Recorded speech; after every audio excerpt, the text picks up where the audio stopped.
Tafadhol Ustaz. Karena diminta sama YouTube, Mas Safi minta. Oke, bismillahirrahmanirrahim. Assalamualaikum warahmatullahi wabarakatuh. Alhamdulillah wa kafa sallallahu ala nabiyil mustafa wa ala alihi wa sahbihi wa ba'du. Terima kasih pada teman-teman sekalian dari Yayasan Bisa. Kita lanjut Kitabul Bayi', masih di Kitabul Bayi' Kitab Minhajul Thalibin karya Imam An-Nawawi rahimahullah taala, dan Masya Allah pengajian Ahad sore terkait Kitab Minhajul Thalibin ini sudah berlangsung sejak tahun 2016 ya, sehingga saya dengan tahun 2016. Kita bersyukur pada Allah. Semua itu 2 tahun libur karena kita belum kenal konsep belajar online ya, belum kenal Zoom. Nah, kalau kenalkan dengan Zoom, kemudian akhirnya ya udah kalau gitu lanjut aja pengajian di resume. Oke, terakhir kita bahas tentang bahwa jual beli ada berapa syarat? Syarat di sini rukun sebetulnya. Ada berapa rukun berarti? Jual beli ada berapa rukun? 3. Ya boleh dibilang 5 boleh. 5 boleh, 3 boleh, bebas. Tapi yang penting gimana cara ngitungnya ya. Tapi kalau di matan 3. Yang pertama apa? Apa yang pertama? Al-ijab wal qabul. Oke, kalau mau dihitung di 2 boleh. Ijab, qabul, terus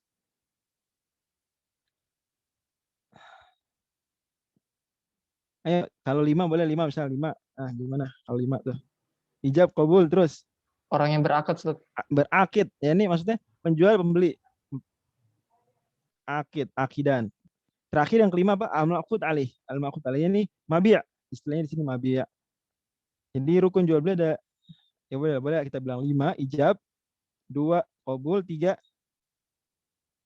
pembeli, 4 penjual, dan ini disebut al-aqidan. Kalau tadi yang 2 pertama disebut al-ijab wal qabul, itu kadang dihitung 1. Al-aqidan juga kadang dihitung 1, kadang dihitung 2. Di sini akid. Ya akid nggak mungkin 1 orang, pasti 2 orang. Nggak boleh ittihadu tarafil akad, nggak boleh. Nggak boleh orang dia penjual, dia pembeli juga. Oke. Dan terakhir ini al-maqsud alaih. Barang dibeli, barang dijual belikan. Dan kemudian barang dijual belikan al-mabi ada 5 syarat. Jadi syarat itu kalau barangnya memenuhi 5 syarat. Apa aja yang pertama? Apa yang pertama? Toharatu ainihi.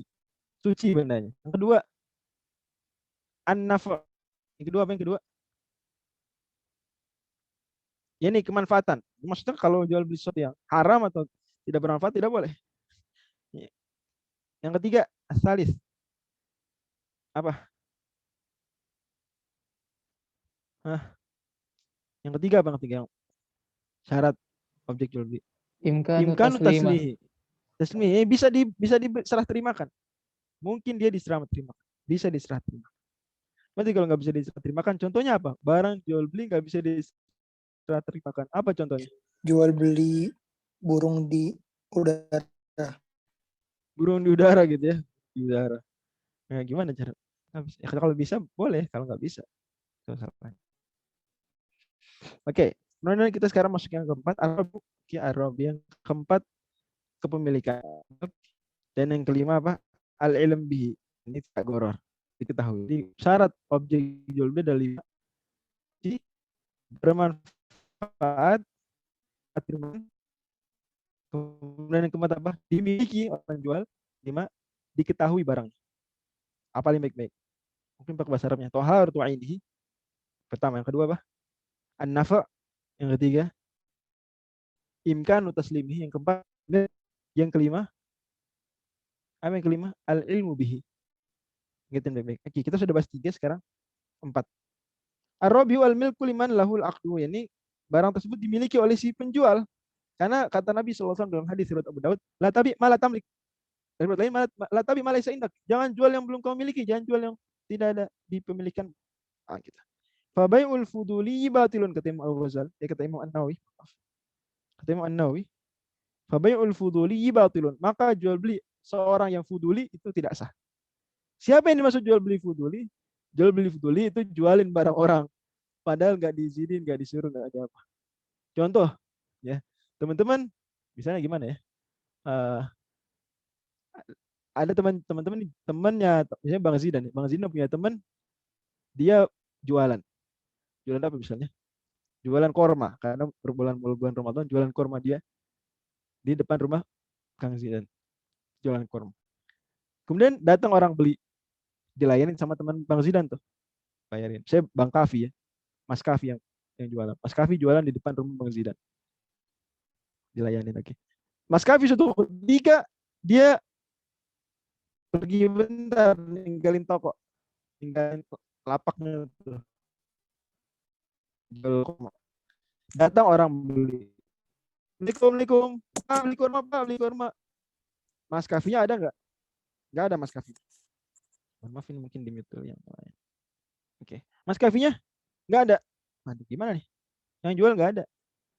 Ya udah Mas, saya yang layanin aja.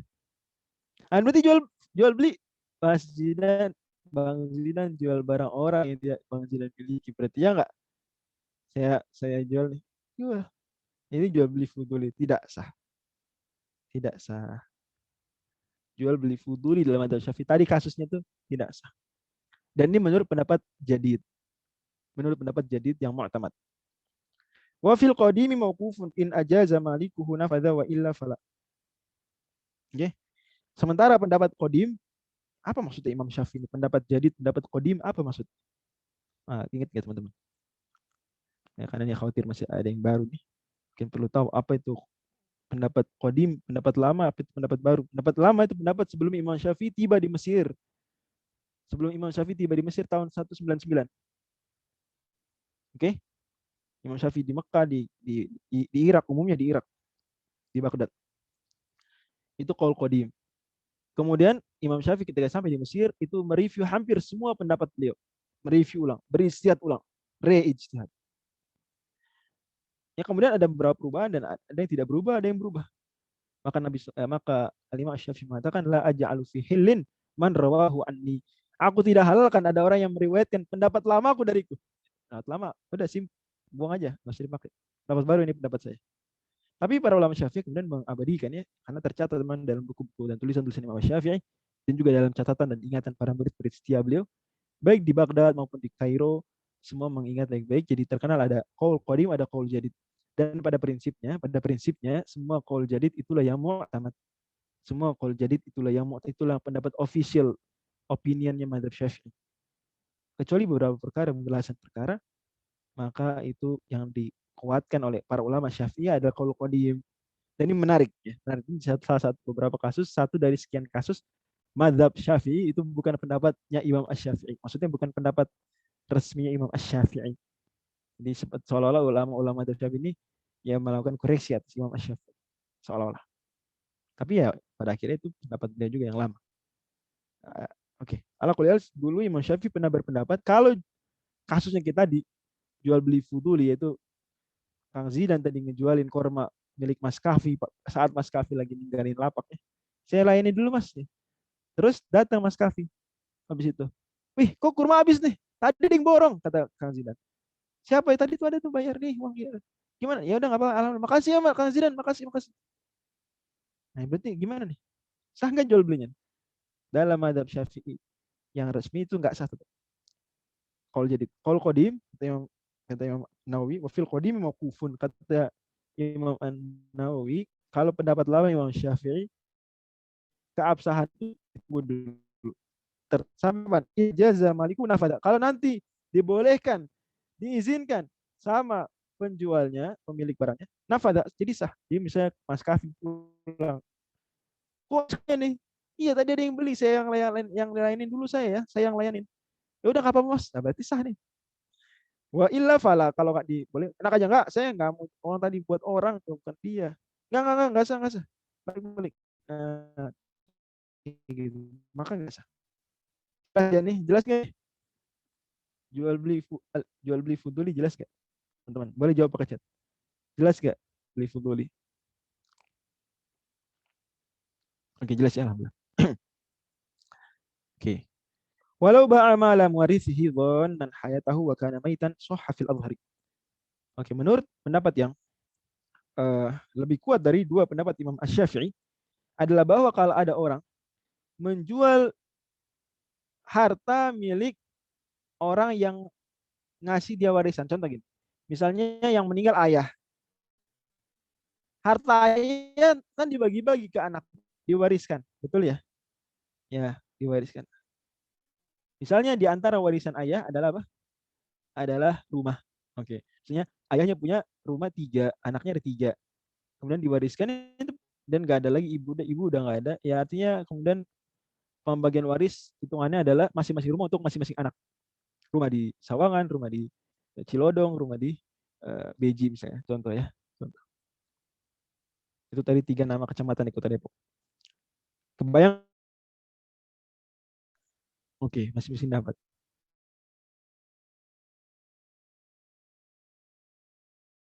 Laporan begitu.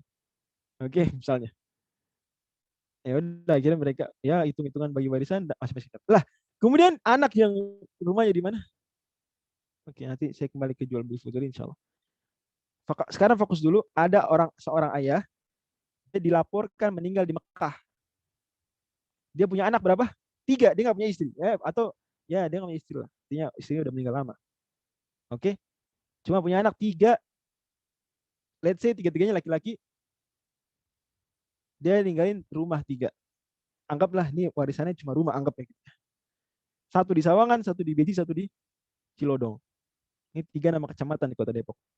Tempat saya tinggal. Oke. Bayang ya. Nah, akhirnya anak-anak rapat. Ayah kita meninggal di Mekah. Ya udah kita bagikan warisan. Ya udah kamu rumah Sawangan, kamu rumah Cilodong, kamu rumah di Beji. Oke.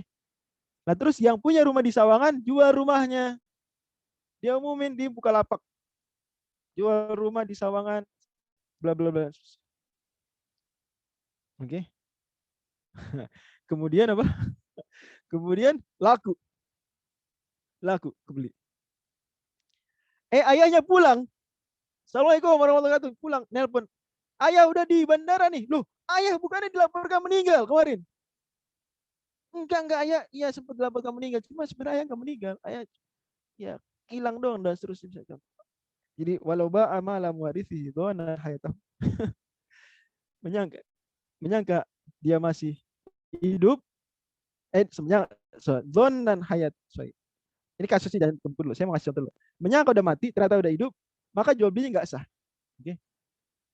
Kalau kasus tadi dia, ayah masih hidup ternyata nih. Wah, berarti nggak sah jual belinya. Karena itu rumah bukan punya si yang anak Sawangan. Bukan punya dia. Masih punya ayahnya, orang ayah masih hidup. Paham nih sampai sini? Paham nggak? Jadi ada orang ngira udah dapat warisan, ternyata belum dapat. Dijual. Nggak sah tuh jual belinya. Karena berarti menjual barang yang bukan milik dia. Oke, sekarang kasus kedua. Oke, kasus kedua. Si ayahnya di Mekah. Oke. Anaknya yakin ini ayah kita masih hidup. Karena ceritanya lain, ayahnya masih hidup. Ayah kita masih hidup. Cuma udah kita jual aja rumah mumpung ayah lagi di Mekah. Aja mudah-mudahan ayah kita mati. Contoh. Padahal ya mereka menduga ayahnya masih hidup. Ada 11 sudah meninggal sekarang. Jadi sekarang justru kebalikan. Mereka ayahnya hidup padahal sudah meninggal. Cuma belum dilaporkan. Mereka ini licik jahat. Malah udah bagi-bagi warisan, ayahnya masih. Mereka tahu, mereka menduga ayahnya masih hidup, tapi mereka sudah bagi-bagi warisan. Berarti nggak benar ya anak-anak. Jelas ya. Nah, terus yang anak Sawangan tadi di Sawangan dijual rumah. Padahal sebenarnya meninggal. Masih hidup. Mereka menyangka ayahnya masih hidup. Padahal udah meninggal. Tapi mereka meskipun menyangka ayahnya masih hidup, sudah bagi-bagi warisan, bahkan warisannya sudah dijual sama mereka. Sama-sama. Sekarang jual belinya sah. Kata Nawawi, sahafil Allah. Menurut pendapat yang lebih benar, sah jual belinya. Kenapa sah? Karena sudah dimiliki. Meskipun dalam dugaan mereka belum dimiliki. Ini kejahatan, mencuri sebetulnya. Ngambil harta ayah tanpa izin. Jual harta ayah tanpa izin. Tapi karena dalam kenyataannya, itu memang ayahnya sudah meninggal dan harta sudah terwarisi, sudah jadi milik masing-masing, maka jual belinya sah karena memenuhi itu kepemilikan. Gimana? Terpahami nggak dua contoh tadi? Terpahami nggak dua contoh?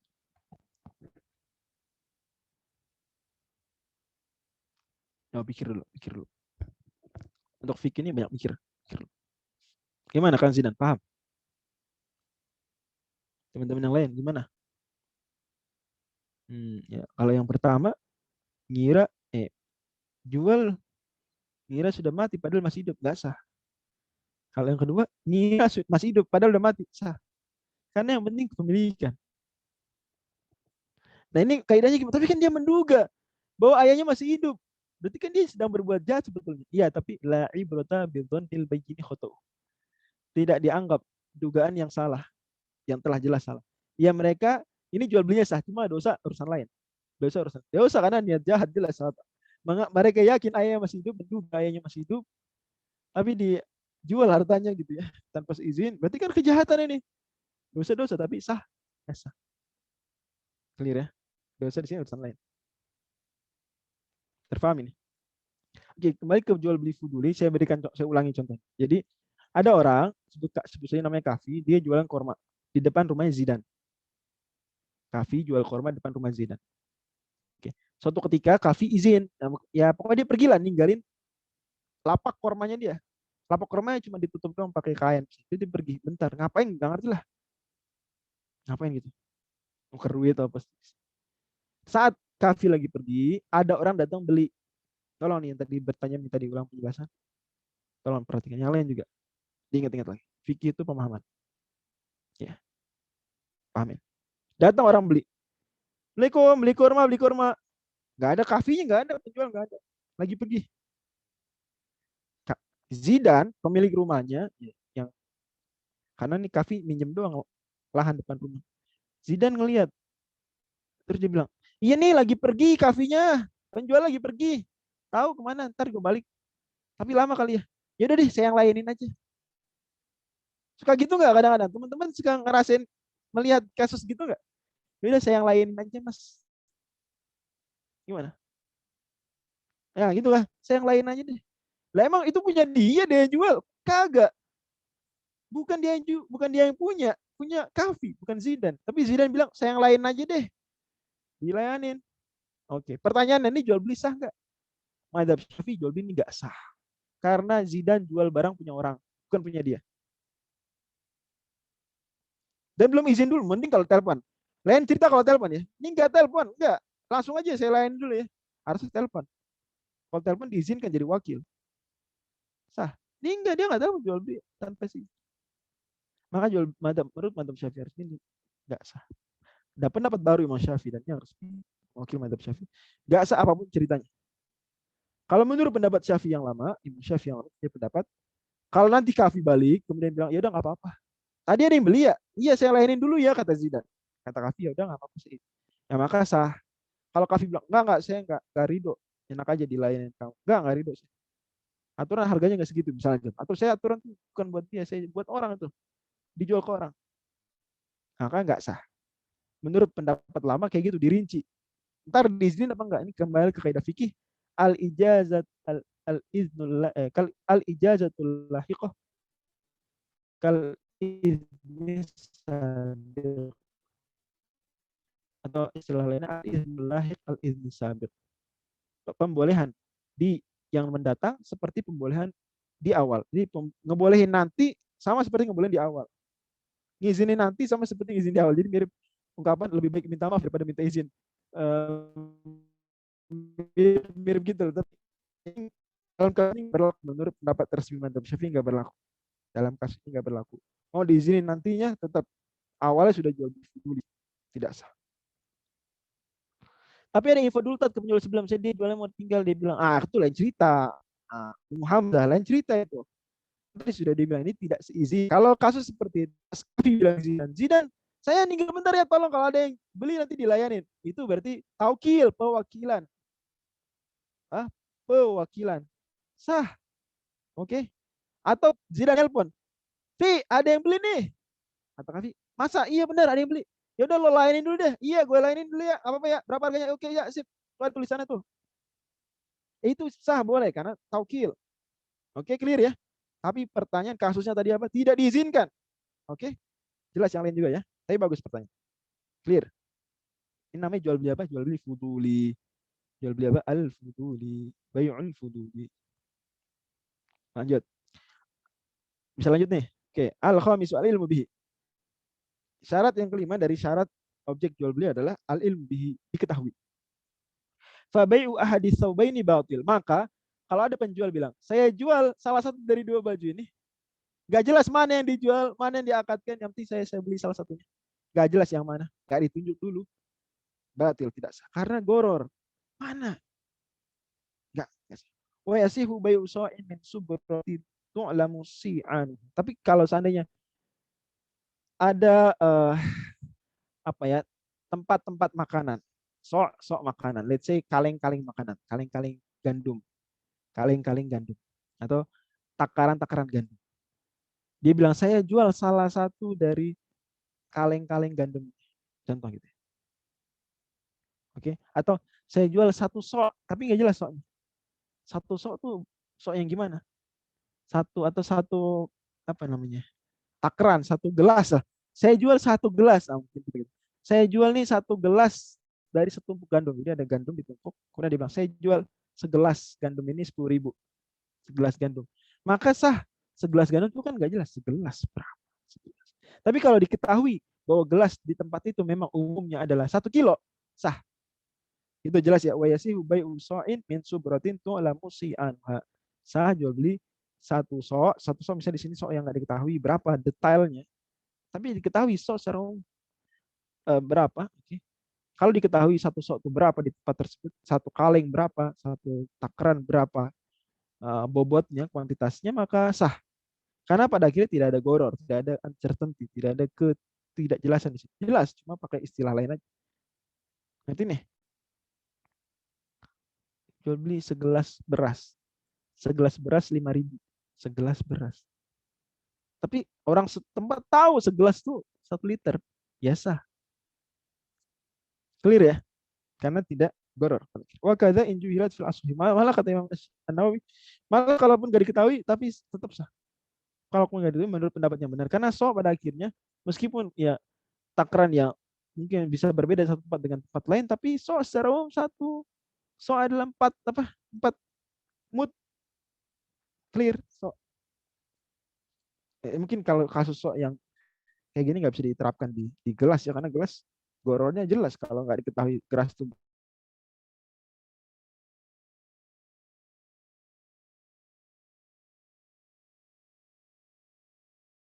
So masih di istilah so memang sudah umumnya 4. Oke lanjut. Walau ba'a bimil idzat dal baiti hintotan. Kalau seorang menjual sepenuh rumah ini gandum, jadi dia bilang saya jual gandum sepenuh rumah ini. Jadi rumah dia bayangkan segede rumah ini gandum saya jual. Au bizinati hadhil hasati dzahaban, atau saya jual emas seberat batu kerikil ini. Au bima ba'a bihi fulanun farasahu, atau saya jual seharga fulan jual kudanya. Mas, saya jual kuda nih. Berapa harganya? Seharga Budi jual kudanya. Oke. Mana seharga Budi jual kuda? Au bi alfin darahima wa dananiro, atau 1.000 dinar atau dirham. Tidak sah. Jadi ada 4 kasus. Semuanya enggak sah. Yang pertama apa? Budi bilang gitu. Atau Zidan bilang, saya jual ke Kafi. Saya jual nih gandum segede rumah ini. Sah enggak hukumnya? Saya jual gandum segede rumah ini, sepenuh rumah ini dengan harga 10 juta. Sah nggak jual belinya? Gimana? Jual beli gandum sepenuh rumah. Sepenuh rumah ini. Rumahnya kelihatan apa? Sepenuh rumah ini. Sah nggak jual belinya? 10 juta tuh. Tidak sah. Karena tetap tidak diketahui sepenuh rumah itu berapa. Meskipun rumahnya kelihatan, tapi nggak diketahui. Sulit. Ini berapa? Maka tidak sah. Kasus kedua, jual beli emas seberat kerikil ini. Dia bilang, ini kerikil. Zidan bilang, Kafi. Iya, ini kerikilnya. Iya benar. Saya jual emas seberat kerikil ini. Seharga 5 juta. Sah nggak jual belinya? Nggak sah. Kenapa? Karena seberat kerikil ini berapa berat kerikil? Kelihatan sih kerikil ini. Tapi nggak tahu beratnya. Maka nggak sah. Clear ya? Tolong kalau jelas bilang jelas. Jelas nggak? Saya biar aktif kelas. Pakai chat aja. Oke, terima kasih. Lanjut, kasus ketiga. Jual dengan seharga orang jual juga. Jadi Zidan bilang ke Kafifi, saya jual motor. Ih, berapa? Seharga Budi jual motornya.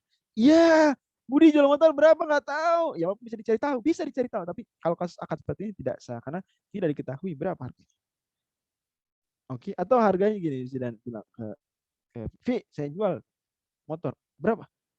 1.000 dirham atau dinar? 1.000 dirham atau dinar? Iya berapa 1.000 dirham, 1.000 dinar? Ya pokoknya 1.000 dirham atau dinar. Itu tidak jelas. 1.000 dirham dan 1.000 dinar jauh banget bedanya. Jauh sekali. Tidak sah. Clear ya.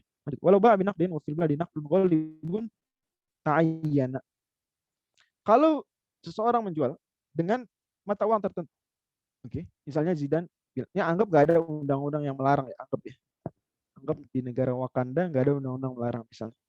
Zidan bilang ke Kafi, Vi, gua jual HP nih, saya jual HP. Misalnya dia bilang pakai 100 euro, 100 euro. Zidan jual HP 100 euro. Maka ini kan clear, sah. Tapi kalau Zidan bilang gini, saya jual HP ini 100 titik, 100. Vi, saya jual HP 100. Sementara mereka ada di Jerman. Sementara mereka ada di Jerman. Di Jerman mata uangnya apa? Jerman mata uangnya apa?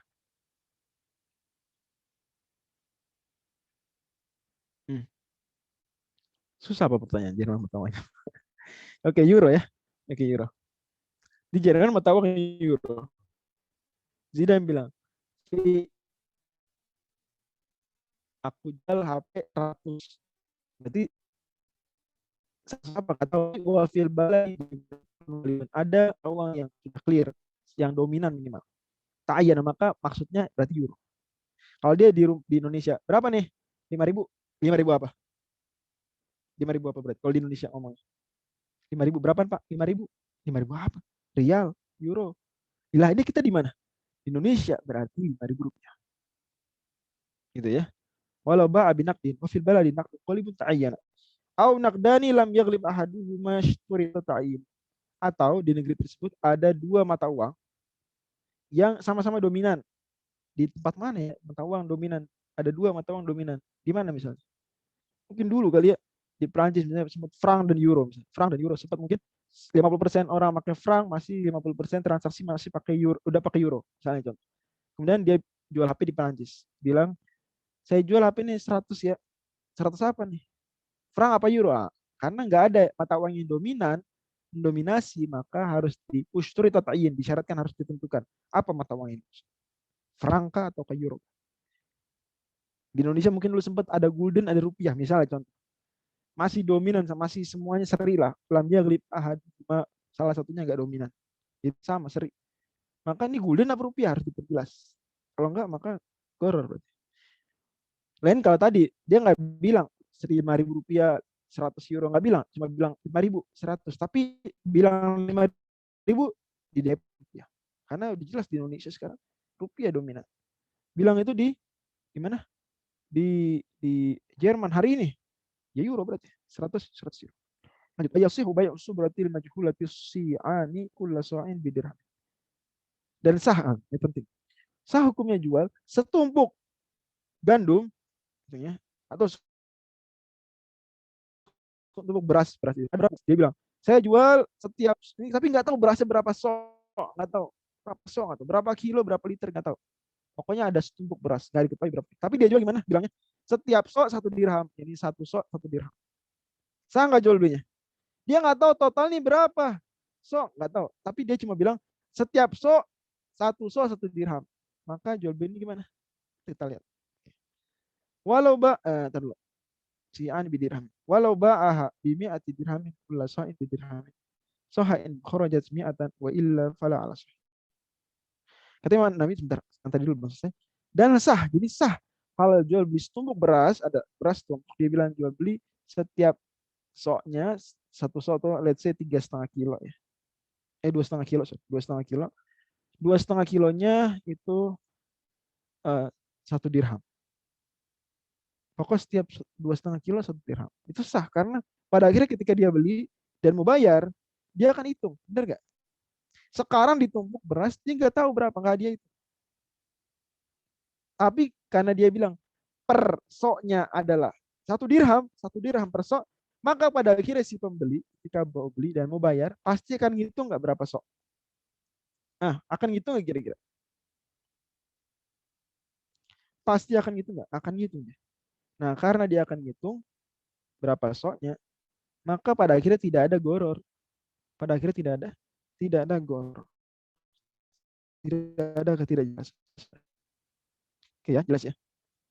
Walau ba'aha bimi'ati dirhamin kulla sa'in bidirhamin sohain khurajat mi'atan wa illa fala ala sahih. Nah, ini masalah berikut yang kedua, yaitu kalau dia bilang, ini setumpuk beras, saya jual 100 dirham semuanya. Masing-masing sok, per soknya 1 dirham. Oke, jadi dia punya setumpuk beras. Terus dia bilang, Mas, saya jual semuanya nih 100 dirham. Per soknya 1 dirham. Ini sebenarnya problematik karena dia dari mana? Udah bilang satu soknya 1 dirham, tapi bilang dan dia nggak tahu berapa total beras tumpuk itu. Dia nggak tahu, dia langsung bilang 100 dirham semua. Gitu. Dia langsung bilang 100 dirham semua. Pahamin dulu nih, Bang. Ingat nggak? Maka kayak gini, sohain khurujat mi'atan. Sah kalau memang benar itu ada 100 so. Wa illa fala ala sahih. Kalau enggak, ternyata bukan 100 so lebih atau kurang, maka tidak sah menurut pendapat yang benar dari pendapat ulama Syafi'i. Wa matakana al-iwadu muayyanan kafat muayyanatuhu. Kalau harga duit udah tertentu ya, oke, atau yang dia bayarkan sudah tertentu bilang, maka cukup dia ngelihat. Kalau yasihu bai'u ghaibi, menurut pendapat Imam Syafi'i yang lebih benar, tidak sah apa beli sesuatu yang tidak ada di tempat. Ada pendapat Imam Syafi'i, salah satu pendapat beliau itu hanya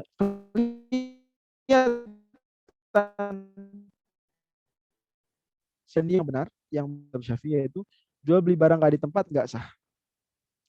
Jual di barang nggak di tempat tidak sah. Karena nggak kelihatan, nggak tahu mana barangnya. Ada di Sawangan, motor di Sawangan. Mana motornya? Nggak dikasih lihat foto yang nggak. Pokok motor sama. Nggak sah menurut mazhab Syafi'i yang resmi. Pendapat. Tapi Imam Syafi'i punya pendapat lain. Tapi ini lemah. Oke. Tidak kuat. Saya jual motor di Sawangan. Motor mana motor? Sawangan. Mana fotonya? Nggak ada. Ya pokoknya motor di Sawangan deh. Motor di Sawangan. Sawangan, kecamatan di Depok. Motor di Sawangan. Dia orangnya di Beji. Sah, motor sah. Terus gimana? Wah, betul khiyaru indaru ya. Nanti begitu motor didatangi dari Sawangan, oh ini motornya. Maka pembeli punya hak membatalkan. Ah, ternyata motor jelek ya, jadi kemahalan kemarin. Terus jenis. Otak firu yaitu qoblal aqdi fi ma la yataghayyaru waliban ila waqtil aqdi, dan sah pada sesuatu yang tidak berubah, ini motor, buku atau jenisnya yang dilakukan makanan yang bisa basi, sah melihat sebelum akad. Sah melihat sebelum akad dengan syarat dia umumnya tidak berubah sampai akad. Contoh, dia bulan lalu udah ngelihat motornya. Oke. Yang di Sawangan, motor di Sawangan. Sekarang dia datang ke Beji sebulan berikutnya. Terus dia bilang, saya beli ya motor yang di Sawangan kemarin. Ini motornya di Sawangan tapi nggak kelihatan. Tapi sudah lihat kok, udah lihat kemarin. Bulan lalu. Pertanyaan saya, motor dari bulan lalu sampai sekarang berubah nggak umumnya? Umumnya berubah nggak? Nah, gimana? Udah lihat motornya di Sawangan tapi bulan lalu. Kemudian sebulan setelahnya datang motor berubah dalam sebulan. Masa sih motor berubah dalam sebulan umumnya? Gimana? Kira-kira berubah nggak? Apa jadi kecil motornya? Jadi kecil, jadi bengkok? Umumnya nilainya enggak, bukan masalah nilai. Bukan masalah nilai, bentuknya. Kita nggak bicara nilai sekarang. Kan kemarin belum dihargain. Jadi Zidane udah ngelihat motor Kavi di Sawangan bulan lalu. Motornya warna merah, begini gitu.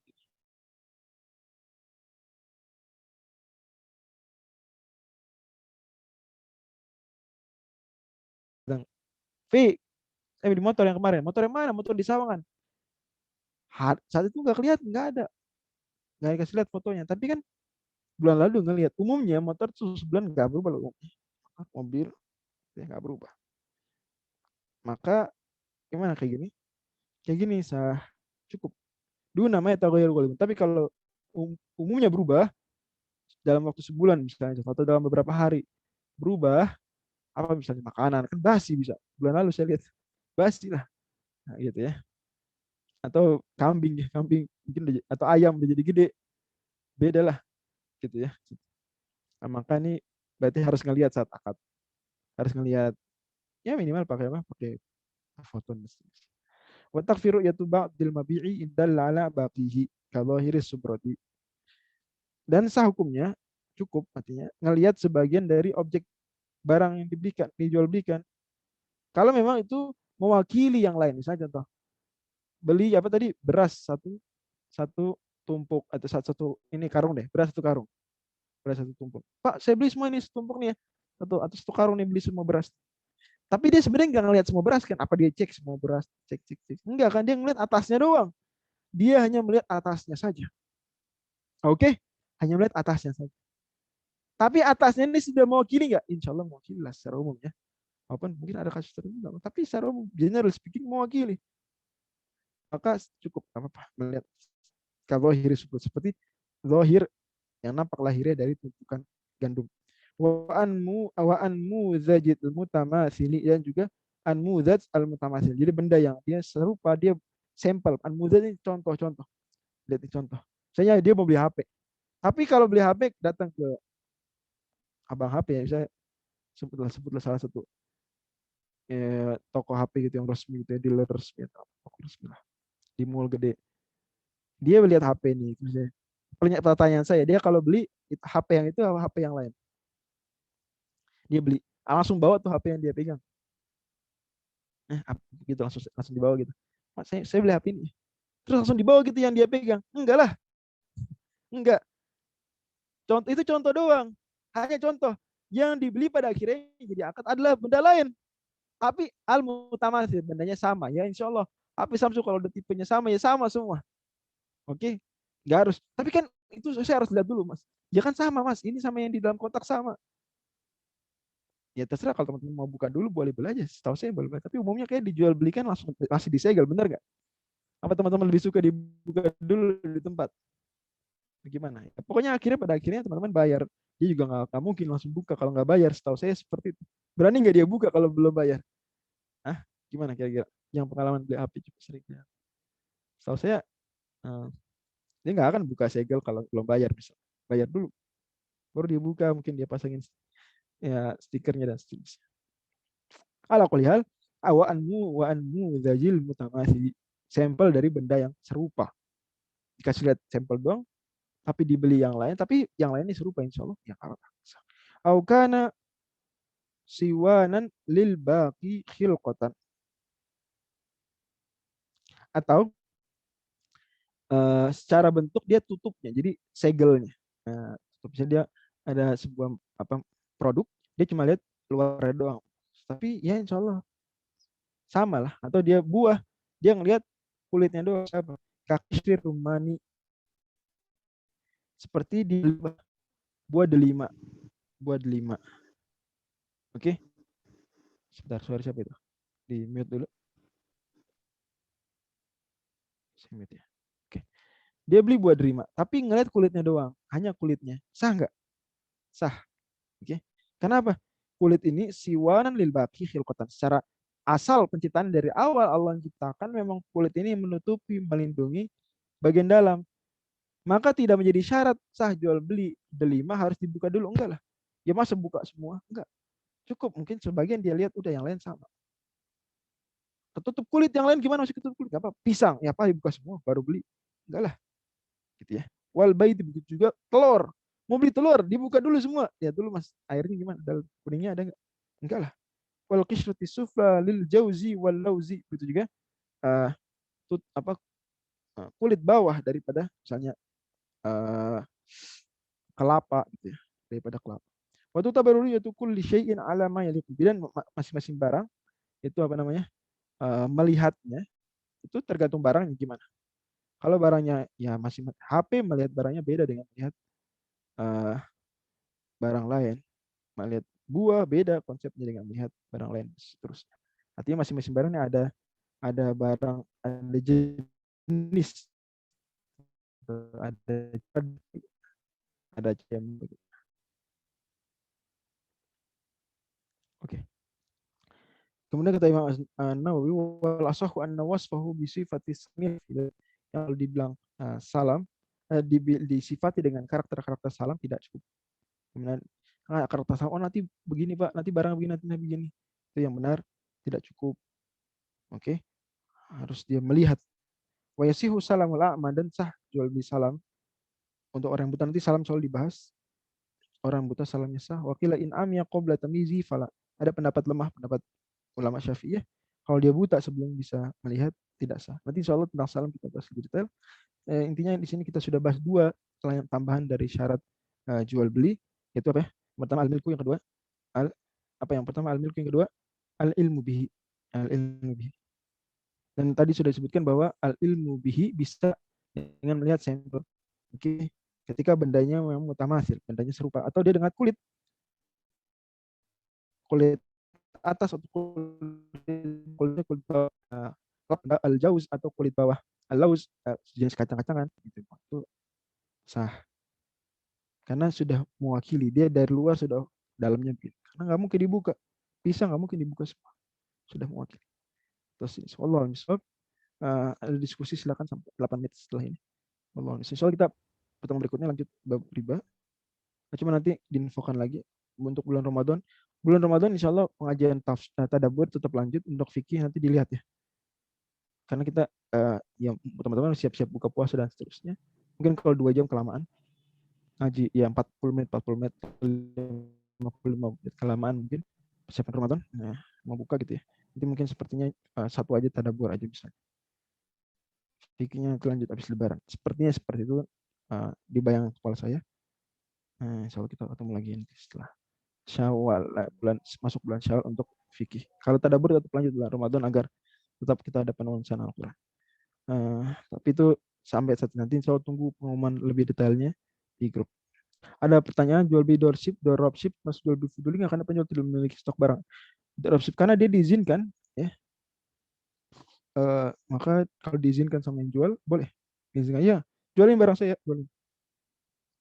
Meskipun dia nggak memiliki, tapi karena dijual berarti akadnya taukil. Atau dia jadi staffnya aja. Jadi, tanda kutip setiap berapa buat diupahin. Jadi kayak simsar. Yang bisa taukil, bisa simsar,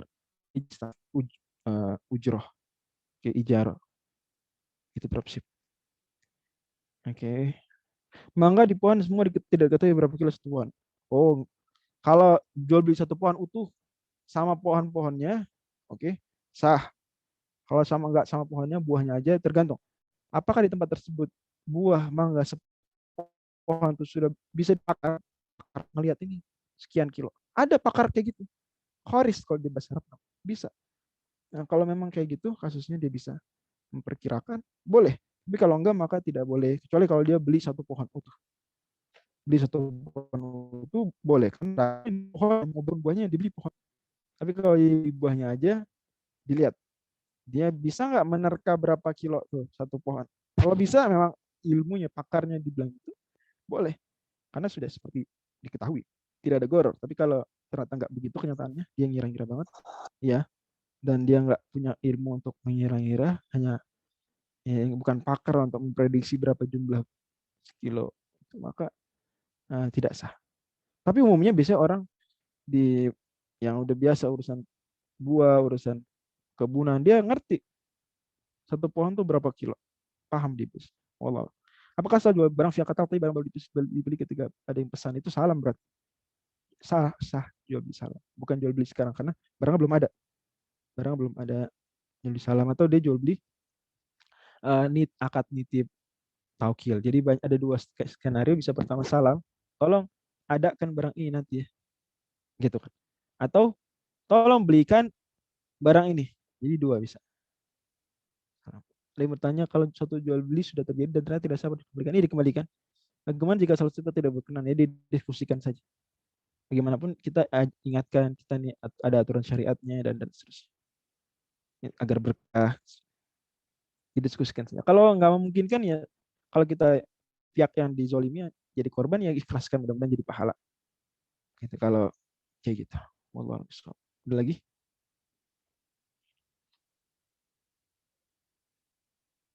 Kalau salam mau harus dikasih dulu tidak atau ada. Oh, salam harus uang dulu.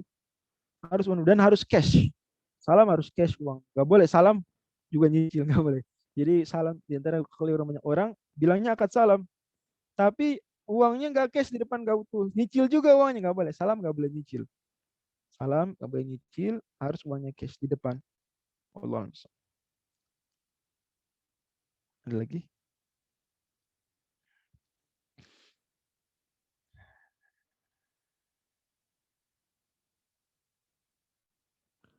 Oke.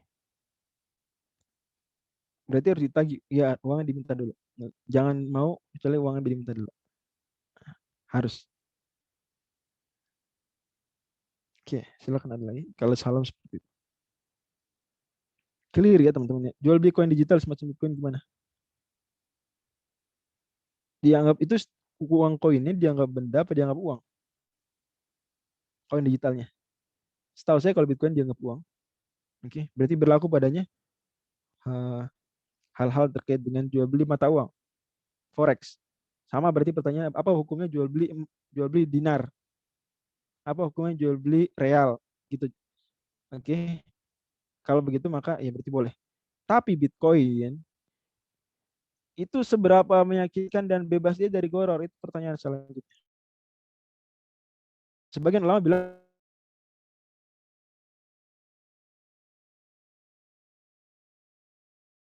itu yang menentukan nilainya siapa? Bank sentral kan, betul nggak? Mata uang yang ngatur nilai mata uang itu bank sentral karena mata uang hari ini tidak punya nilai intrinsik. Bitcoin emang punya nilai intrinsik? Punya nggak? Bitcoin punya nilai intrinsik nggak? Nah, kan uang tuh punya nilai intrinsik dan ekstrinsik. Nilai intrinsik itu nilai yang memang dari benda bahan uang tersebut. Misalnya emas, dinar. Dia punya nilai intrinsik. Mau gimana ceritanya? Ya emas, emas. Perak, perak. Dia punya nilai intrinsik. Nilai di dalamnya, di bahan. Mau ada bank sentral, mau nggak ada bank sentral. Mau diakui negara, nggak diakui negara, emas ya emas. Berharga, punya nilai. Tapi kalau uang kertas, apalagi atau uang virtual, emang punya nilai intrinsik? Punya nggak? Tolong dijawab yang bertanya. Saudara Rizal, punya nggak nilai intrinsik tuh uang Bitcoin? Setahu saya nggak punya. Setahu saya. Saya kapan sih saya lihat-lihat baca-baca banyak Bitcoin itu awal kayak awal 2018 ya. Cek lihat-lihat Bitcoin. Nah. Oke. Iya, nggak punya ya, betul ya. Saya nggak ada nilai intrinsik. Kalau nggak karena nggak ada nilai intrinsik, berarti hanya bergantung pada nilai ekstrinsik. Siapa yang mengasih nilai? Kalau uang biasa rupiah yang ngasih nilai bank sentral. Ada bank sentral, ya punya jaminan lah kita. Rupiah meskipun kertas dia tapi bank sentral bilang dia 10.000, 10.000. Bitcoin nggak ada. Jadi banyak ketidakamanan di situ, banyak keterjaminan. Masalahnya di situ Bitcoin. Masalahnya di situ. Oke, makanya banyak ulama termasuk dulu ini mata kuliah saya Bitcoin di semester lalu ya, semester lalu.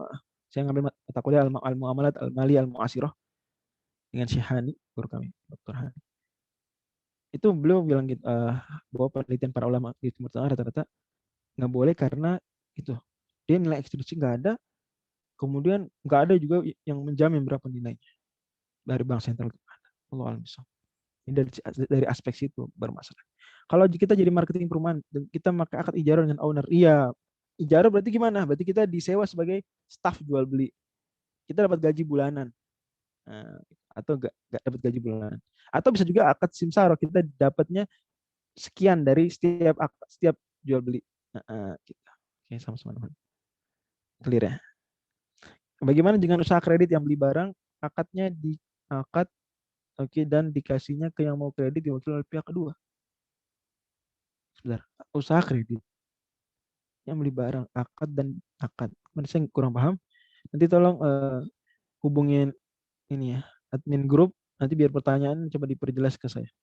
Nanti hubungin admin grup akhwat aja. Walau misal udah pukul 5.50, saya serahkan pada saudara Jiran Pak YouTube. Sekali lagi, saya ulangi lagi, kesimpulan dari pelajaran kita fikih kali ini adalah bahwa rukun jual beli ada 5, kalau kita tunggu nggak apa-apa, yaitu ijab, 1, 2 qabul, 3 pembeli, 4 penjual, 5 mabi'. Ini barang yang dijual belikan. Kemudian barang yang dijual belikan, rukun kelima adalah 5 syarat agar sah. Yang pertama, suci atau halal atau ain. Kemudian kedua, an-nafa, kebermanfaatan. 3, apa? Imkanu taslimi, bisa diserah terimakan. 4, al-milk, kepemilikan, dimiliki oleh penjual. 5, al-ilmu bihi, itu diketahui barangnya kayak apa. Kalau terpenuhi maka itu sah baru. Allah misal. Silakan Kang Zina. Terima kasih Ustaz. Jazakumullah khairan Ustaz Fajri Ramadan dan teman-teman semua. Diingatkan kembali untuk mengisi presensi kehadiran. Lalu informasi yang diberikan oleh Ustaz Fajri sudah cukup jelas. Mungkin kedepannya bakal didiskusikan kembali apakah kajian ini akan berlanjut atau skip sebulan. Yang pasti insya Allah bulan Ramadan kajian petang tadabbur masih akan terus berlanjut insya Allah. Semoga Allah merahmati, memberkahi kita semua. Saya selaku moderator mohon maaf jika banyak kesalahan. Ya, saya tutup dengan doa kafaratul majelis. Subhanakallahumma bihamdika asyhadu an la ilaha illa anta astaghfiruka wa atubu ilaik. Assalamualaikum warahmatullahi wabarakatuh.